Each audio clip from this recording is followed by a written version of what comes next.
Segundo eu li há pouco, uma das causas foi que o desejo de Sidónio Pais era restaurar a monarquia. Isto é realmente verdade? Realmente não sei. Isso não sei responder. Mas que de facto estava a restaurar a ordem, a disciplina, a restaurar uma certa dignidade da política em Portugal, estava, isso é um facto. E nós no Colégio Militar sempre aprendemos a história de quando foi do cortejo fúnebre do Sidónio Pais, quando começaram a disparar, que todos os militares fugiram, só os alunos do Colégio Militar é que ficaram na escolta. Não é? De modo que sempre fiquei assim com uma imagem positiva dele, mas de facto não sei responder a isso. Eu por acaso sei que os militares fugiram porque o meu avô foi um deles. Exceto os do Colégio Militar. Exceto o Colégio Militar, sim. Mas o que eu li realmente é que ele era um homem que sonhava em devolver ao país o brilho que tinha antes de 1910 e que achava que... E depois, por outro lado, por exemplo, Paiva Conceiro, que é muito criticado por ter feito uma revolta à monarquia do Norte e tal. Mas Paiva Conceiro tinha como objetivo político, não era a restauração da monarquia, era um referendo para propor a restauração da monarquia e uma monarquia diferente, com uma lei, uma legislação diferente da anterior. Houve um desentendimento com o rei Dom Manuel II por causa disso. O rei Dom Manuel II achava que se devia restaurar tal e qual o que estava antes.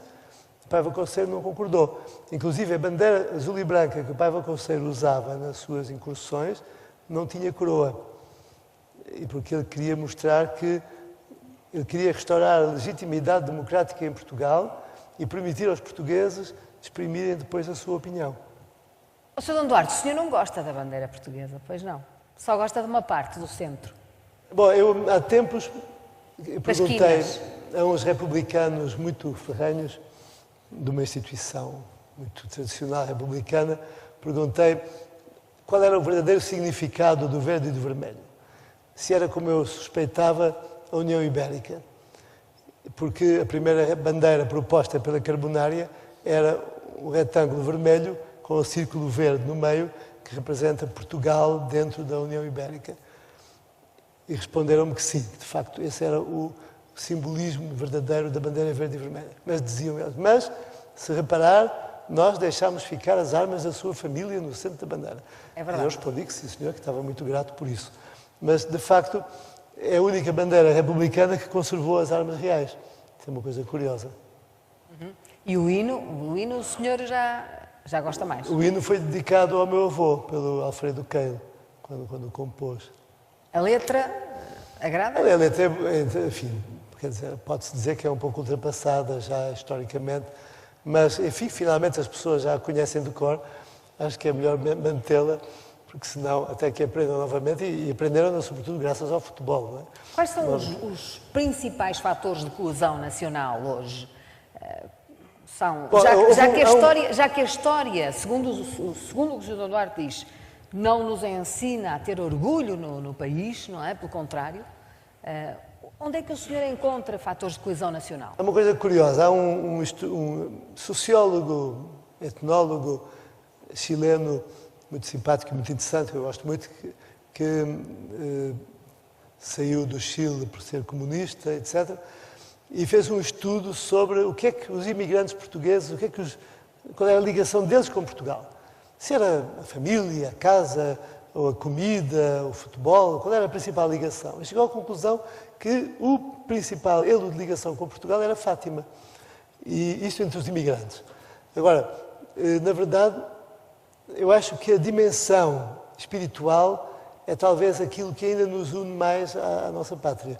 A ideia de que temos um... Espiritual não religioso. Não necessariamente religioso ou não conscientemente religioso, mas com uma base cristã, obviamente. Um inconsciente telúrico, digamos. Sim, mas por outro lado, não há dúvida que se pretender destruir a nossa identidade cultural cristã, então efetivamente o país desaparece, porque aquilo que nos faz ser hospitaleiros, faz ser amáveis uns com os outros, que nos faz reagir positivamente em tantas alturas difíceis, solidariedade, etc., é um espírito cristão, não é?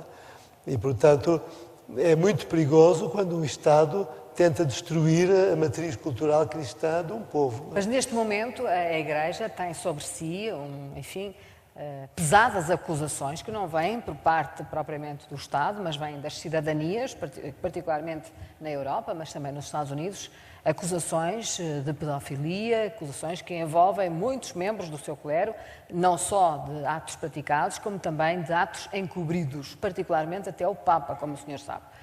Como é que o Sr. Duarte olha para estas circunstâncias da Igreja atual?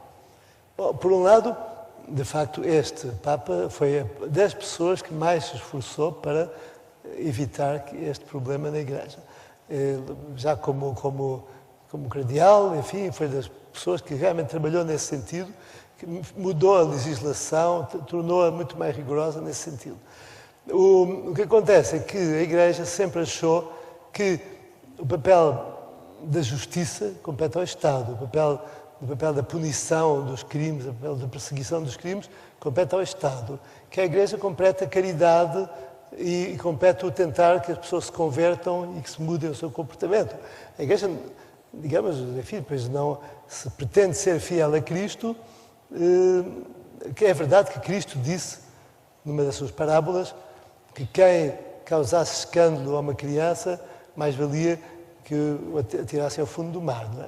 Mas ao ter mantido encobertos alguns desses crimes, não corre a Igreja o risco de perder alguma autoridade moral? Bom, é preciso ver, em primeiro lugar, que houve muito mais crimes deste género em instituições que não são da Igreja.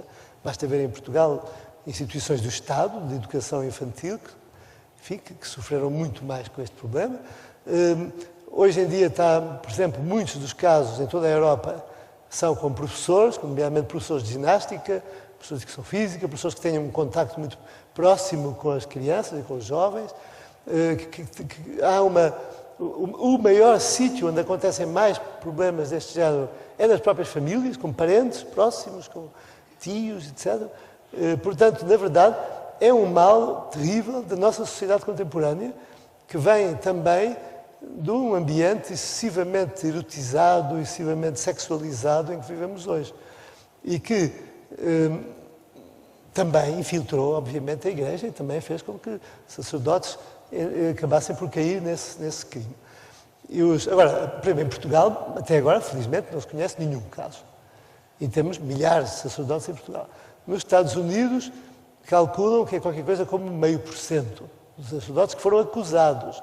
Muitas vezes nem sequer se sabe se é verdade, e muitas das acusações feitas de pedofilia não são atos propriamente dito, mas são, assim, situações dúbias e coisas que parecem tal. E, portanto, na verdade, dentro do ambiente atual em que vivemos, no mundo ocidental, a Igreja é dos menos atingidos por este problema em relação às outras instituições. No resto do mundo ainda é muito pior. Quer dizer, então, árabe, o Sr. Duarte acha que não há justificação para um ambiente de acusação em que a Igreja tem estado envolvida através da comunicação social? Há uma grande justificação, que é uma enorme campanha para denigrir o Papa e para denigrir a Igreja, não é? E que, de facto, os disparates que se têm escrito e as calúnias, as coisas que se têm ditas têm sido absolutamente desproporcionadas em relação ao problema em si, não é? Ninguém fala no problema das igrejas protestantes, que têm o mesmo ou pior problema, com a diferença que, como as igrejas protestantes não são proprietárias dos edifícios, não dão indemnizações. Enquanto nos Estados Unidos a Igreja Católica é dona dos edifícios, das igrejas, dos colégios, etc., as dioceses onde houve desses problemas tiveram que pagar milhões de dólares. Protestantes, quem é dono das igrejas são as comunidades locais.